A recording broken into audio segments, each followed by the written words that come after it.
দুনিয়াতে পাঠিয়েছেন সতী নারী, সত্য নারী, সৎ নারী যে আমেনা রাদিয়াল্লাহু তাআলা আনহা বলছেন, আমি লাস্ট স্বপ্ন দেখলাম মুহাম্মদ নাম রাখতে হবে। রাসূলে পাক সাল্লাল্লাহু আলাইহি সাল্লামের আম্মা জান স্বপ্ন যোগে দেখছেন, হঠাৎ করে দেখলেন হযরতে আমেনা, গভীর রাত হয়ে গেছে, গভীর রাতে দেখছেন আকাশের দিকে তাকিয়ে দেখলেন উপরের ছাদটা যেন খুলে গিয়েছে। মা আমেনা দেখছেন একটা উপর থেকে বেরাদার একটা ফুল আসলো, একটা গাছ আসলো, একটা দারাক্তের মতো আসলো, সেটাকে একদম খুশবু ভরা ছুটে আসলো। মা আমেনা জড়িয়ে ধরলেন, জড়িয়ে ধরার সঙ্গে সঙ্গে কিছুক্ষণ পর ছেড়ে দেওয়া হলো। ছেড়ে দিয়ে মা আমেনা জানো চুপচাপ থাকলেন। ঘরটা গোটা খুশবুতে মত্তওয়ারা হয়ে গেল। মা আমেনা দেখলেন আমার ঘরটা এত খুশবু কেন, এই ঘরটাতে এত খুশবু আসার কারণ কি? শুধু তাই নয়, মা আমেনা সম্পর্কে পাওয়া যায় কিতাবের মধ্যে, বেরাদারান ইসলাম, মা আমেনার শরীরে দিন রাত খুশবুর আপনার সেন্ট আসতো। জোরে বলেন সুবহানাল্লাহ। খুশবুর সেন্ট আসতো মা আমেনার শরীর থেকে।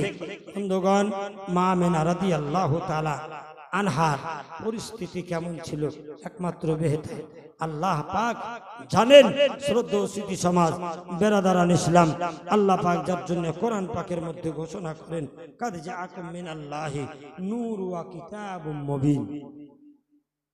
নিশ্চয়ই আল্লাহর তরফ থেকে, আল্লাহর পক্ষ হতে একটা খাস নূর, সাথে একটি কিতাব, যার জন্য কাদ জাআকুম মিনাল্লাহি নূর।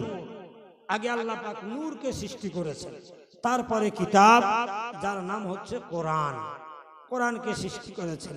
কোরআন হচ্ছে 30টি পারা দিয়ে ভরা, মক্কা আর মদিনাতে নাজিল। কোন সূরা মক্কাতে, কোন সূরা মদিনাতে।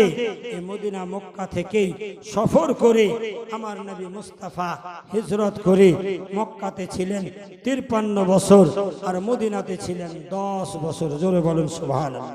বেরাদার, সেই রাসূলে পাক সাল্লাল্লাহু তাআলা আলাইহি ওয়াসাল্লামের মায়া মমতা আমাদের সকলকে রাখতে হবে। রাসূলুল্লাহর ভালোবাসা, রাসূলুল্লাহর ইশক ও মহব্বত আমাদের সকলকেই রাখতে হবে, কারণ আমরা আহলে সুন্নাত ওয়াল জামাতের লোক। আমাদের প্রত্যেককেই জানা দরকার, উচিত। যার জন্য বলবো ভাই, আপনারা এখানে এসেছেন দীর্ঘদিন থেকে। আমারই শাগির্দ, আমারই ছাত্র মোহাম্মদ মিজানুর রহমান সাহেব আজ আপনাদের গ্রামে দীর্ঘ 10 বছর ধরে লাগাতার ভাবে জুলুসে মোহাম্মদী করে যায়। আজ আপনারা সহযোগিতা করছেন। এরকম দিন যদি, দিনী তালিম যদি তার মধ্যে না থাকতো, কখনো এই জায়গাটা সে আগাতে পারতো না। পারতো? সাধারণ লোক দিয়ে হয় না। এই জন্য কথাই বলে বাবা, যে কোনো কাজে, ইসলামী কাজে যতক্ষণ পর্যন্ত মাওলানা না লেগেছে ওই কাজ সমাধা হবে না। স্বাভাবিক, সাধারণ ব্যক্তি দিয়ে কোনো কাজ সমাধা হবে না। যে কোনো ইসলামী কাজ হোক না কেন, ওর মধ্যে যদি কোনো ইসলামী ব্যক্তি, চর্চাকারী ব্যক্তি, আলিমে দিন, মুফতিয়ানে কেরাম, হাফিজে কোরআন না থাকলে কখনো সেটা উন্নতি হয় না। বেরাদার, আজ যদি আজ আলিমে দিনকে ছেড়ে কেউ যদি বলে যে আমরা মসজিদ করব, সম্ভব নয়। কারণ আলিমে দিনকে নিতে হবে পরামর্শের জন্য, আলিমে দিনকে নিতে হবে আপনার তার সিস্টেমের জন্য, তার ম্যাপের জন্য, তার নকশার জন্য। কারণ আলিমে দিন হলে এইটুকু কমপক্ষে মায়া থাকবে যে মসজিদ কাকে বলে। মসজিদ হচ্ছে খোদার ঘর, আল মসজিদ ও বাইতুল্লাহ।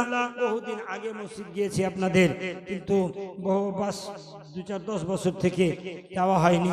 কারণ আসি ঠিক 2-1 বছর পর পর, হয়তো 5 মাস, 6 মাস, 3 মাস, 2 মাস পর পর কৃষ্ণপুর স্ট্যান্ডে আসি। মিজানুর রহমানের সঙ্গে সাক্ষাৎ হয়, কথাবার্তা হয়, বা আপনার হুজুর ছাত্র থেকে কিছু আলোচনা হয়। কিন্তু এরকম মৌকা হয়তো দীর্ঘ কয়েক বছর থেকে হয়নি। আজকে হয়েছে, ভাগ্যে লেখা আছে বলে হয়তো অনেকেই ভাবে, বা অনেকে হয়তো অনেক সময় হয়তো আমিও ভাবি যে কৃষ্ণপুর ডাকে না কেন, কৃষ্ণপুরে আসি না কেন। এটা আসি না আর ডাকে না নয়, নসিবের খেল থাকে। নসিবে থাকলে আশা হবে, না থাকলে আশা হবে না।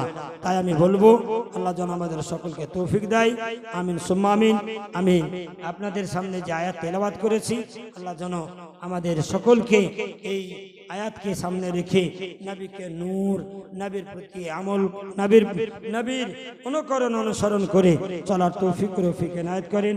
আমিন সুম্মা আমিন।